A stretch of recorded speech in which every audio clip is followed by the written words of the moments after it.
Welcome back to my YouTube channel. আমি শিউলি চলে এসেছি আজকে নতুন একটা ভিডিও নিয়ে। তো আজকে হচ্ছে সোমবার 26শে জুন। তো আজকে হচ্ছে আমার বন্ধুরা কিছু আয়োজন করেছে আমার জন্য, খুব স্পেশাল। তো আমি সেখানে যাব, তার জন্য রেডি হচ্ছি। দেখতে পাচ্ছ চান করা হয়ে গেছে, এদিকে শ্যাম্পু করেছি বলে চুলটা একটু জড়িয়ে রেখেছি। এরপর ড্রেস চেঞ্জ করবো, আর ওখানে কিছু ড্রেস নিয়ে যাচ্ছি সেখানে পরার জন্য, সেটা তোমাদের সেখানে গিয়েই মানে শেয়ার করব। তো তোমরা সঙ্গে থাকো আর দেখতে থাকো। আশা করছি তোমাদের ভিডিওটা ভালো লাগবে। যদি ভালো লেগে থাকে তাহলে অবশ্যই লাইক কমেন্ট শেয়ার আর সাবস্ক্রাইব করতে ভুলো না। সাবস্ক্রাইব করার পর পাশে থাকা বেল অল নোটিফিকেশানটা প্রেস করে দেবে, যাতে আমি যখনই কোনো ভিডিও ছাড়ি তোমাদের কাছে সবার আগে নোটিফিকেশান চলে যায়। তো চলো ঝটপট করে এটাকে ড্রাই করে নিয়ে, চুলটাকে ড্রাই করে নিয়ে বেরিয়ে পড়ি, তারপর তোমাদের সঙ্গে আবার দেখা হচ্ছে। আমি তো রেডি হয়ে গেছি এই যে, কিন্তু প্রচণ্ড বাইরে বৃষ্টি হচ্ছে, যেতে পারছি না। অলরেডি 12টা 12:30 বেজে গেছে। তো ওরা খুবই রাগারাগি করছে, কি হবে জানি না। তো তোমাদেরকে দেখাচ্ছি, প্রচুর বৃষ্টি হচ্ছে আজকে।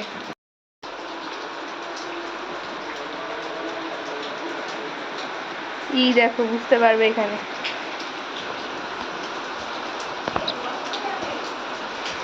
এই যে তো দেখো, বৃষ্টির দিনে বেরিয়ে পড়েছি, কারণ বৃষ্টিটা একটু কমেছে আর রাস্তাঘাটের এরকম অবস্থা। তো এই অবস্থাতেই যাচ্ছি। আর পিঠেতে ব্যাগে সমস্ত কিছু জামা কাপড় যেগুলো পরবো বললাম ওখানে, সেগুলোও নিয়ে নিয়েছি।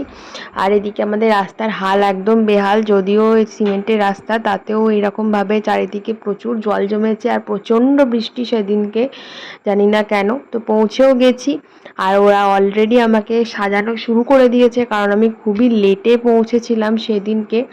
তো আমি এই শাড়িটা নিয়ে গেছিলাম আর টুকটাক কিছু সাজের জিনিস নিয়ে গেছিলাম, আর যা যা লেগেছে সব কিছু ওরাই দিয়েছে। আর ওরা আমাকে খুব যত্ন সহকারে শাড়ি পরাচ্ছে, কারণ আমি শাড়ি পরানোর দিকে মানে পরার দিকে একদমই জিরো, কিচ্ছু পারি না। চুপচাপ হাত তুলে দাঁড়িয়েছিলাম আর ওরাই সব কিছু ব্যবস্থা করে দিয়েছে। আর সত্যি খুব সুন্দরভাবে শাড়িটা পরিয়েছে, একদম আটপৌরে স্টাইলে, একদম ট্র্যাডিশনালভাবে ওরা শাড়িটা আমাকে পরিয়ে দিয়েছিল। সঙ্গে আমারও কোমরবন্ধনী ছিল, কিন্তু আমি তো জানি না ওরা ট্র্যাডিশনালভাবে পরাবে। তো আমার বন্ধুরই কোমরবন্ধনীটা ওরা পরিয়ে দিল। বললো কোমরবন্ধনী না পরলে নাকি ভালো লাগবে না। তো যাই হোক, ওদের মতো করেই আমি সেজেছি, আমি কিছুই বারণ করিনি, ওরা নিজেদের মতো করে আমাকে সাজিয়েছে। তো আমারও খুব ভালো লেগেছে আজকের লুকটা। তোমরাও সম্পূর্ণ কমপ্লিট হওয়ার পর আমাকে জানিও যে তোমাদের কেমন লাগলো। তো দেখতে পাচ্ছ ওরা খুব যত্ন সহকারে ধৈর্য নিয়ে সাজিয়েছে, এটাই হচ্ছে বড় কথা। তো তোমরা সঙ্গে থাকো আর দেখতে থাকো। আশা করছি আজকের ভিডিওটা তোমাদের খুব ভালো লাগবে। আর ওরা খুব মজাও করছিল। তো দেখো, আশা করছি তোমাদের ভালো লাগবে। আর অবশ্যই যারা নতুন তারা কিন্তু সাবস্ক্রাইব করে পাশে থাকা বেল অল নোটিফিকেশানটা প্রেস করতে ভুলো না, যাতে আমি যখনই কোনো এই ধরনের ভিডিও ছাড়বো তখনই তোমাদের কাছে আগে নোটিফিকেশান চলে যাবে। তো শাড়ি পরানো মোটামুটি কমপ্লিট।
তো এই শ্যুটগুলো কিন্তু আমি করিনি, ওরা সব সারপ্রাইজ দেবে বলে আমি বাইরে ছিলাম, ওরা সব খাবার দাবার সাজাচ্ছিল, সেটাকে ওরাই ভিডিও করেছে।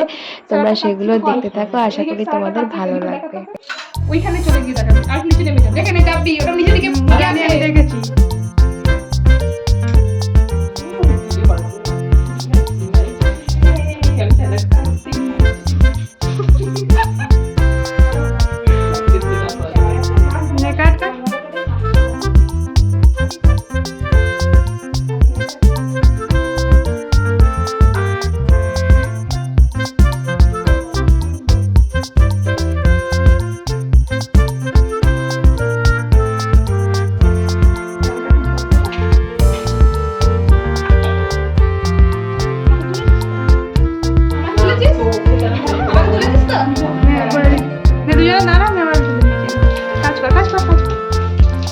এইটা থাকবে, ওই ঘর থেকে এগুলো নিয়ে আসি, মিষ্টি দই সব ওখানে আছে, এটাকে নিয়ে যাবি না আর কিছু দিতে হবে?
শিউরিদি, তোমার কেমন লাগছে? আজকে এখানে একটা ছোট্টখাটো আয়োজন করা হয়েছে, কেমন লাগছে? আমার তো খুবই ভালো লাগছে। আমার সব বন্ধুরা এই যে মেকওভারটা করেছে, এটা সব আমার বন্ধুরা করেছে। প্রত্যেকজনকে আলাদা করে থ্যাংক ইউ বলবো না, অনেক ভালোবাসা। আমরা সকাল থেকে এই বৃষ্টির মধ্যে অনেক কিছু খাটাখাটনি করে আমার জন্য এত কিছু আয়োজন করেছে, তো তার জন্য আমার ভীষণ ভালো লাগছে। আর হ্যাঁ, এতদিন বিয়ে বিয়ে মনে হচ্ছিল না, তবে আজ থেকে মনে হচ্ছে যে হ্যাঁ, একটা বিয়ে বিয়ে ব্যাপার। তো সব মিলিয়ে ভীষণ ভালো আমরা আনন্দ করছি। এরপর খাওয়া দাওয়ার কাজ শুরু হবে, তখন টেস্ট করে বলবো সবাই কেমন রান্না করেছে।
তো এবার ওরা বাড়ি চলে যাচ্ছে, ওই যে দুজন স্কুটি করে চলে গেল আর আমি একটু পরে যাব, আর এরা বাইরে দাঁড়িয়েছিল। তো আজকের দিনটা খুব ভালো কেটেছে, সবাইকে অনেক ভালোবাসা যে ওরা আমার জন্য এতটা আয়োজন করেছে। তো আজকের দিনের কিছু ছবি আমি অ্যাটাচ করে দিলাম। আশা করছি তোমাদের ভিডিওটা ভালো লেগেছে। যদি ভালো লেগে থাকে তাহলে অবশ্যই লাইক, কমেন্ট, শেয়ার আর সাবস্ক্রাইব করতে ভুলো না, কারণ এর পরবর্তী ভিডিওগুলো আশা করছি তোমাদের ভালো লাগবে, কারণ সবই কিন্তু বিয়ে রিলেটেডই কিন্তু হবে। তো চলো আজকের মতো টাটা, বাই বাই, বিদায় নিচ্ছি। এখানেই সঙ্গে থাকো আর অবশ্যই হ্যাঁ সাবস্ক্রাইব করতে ভুলো না। আর আমার সব বন্ধুদেরকে অনেক অনেক ভালোবাসা, কারণ আজকের ব্লগের বেশিরভাগ পার্টটাই কিন্তু ওরা শ্যুট করেছে, কারণ ওরা যেহেতু আমার জন্য করছিল, তো আমি তো প্লটে থাকিনি, ওরাই সবটা শ্যুট করেছে আর খুব ভালো শ্যুট করেছে, আমি এডিট করার সময় দেখলাম। তো চলো টাটা, বাই বাই।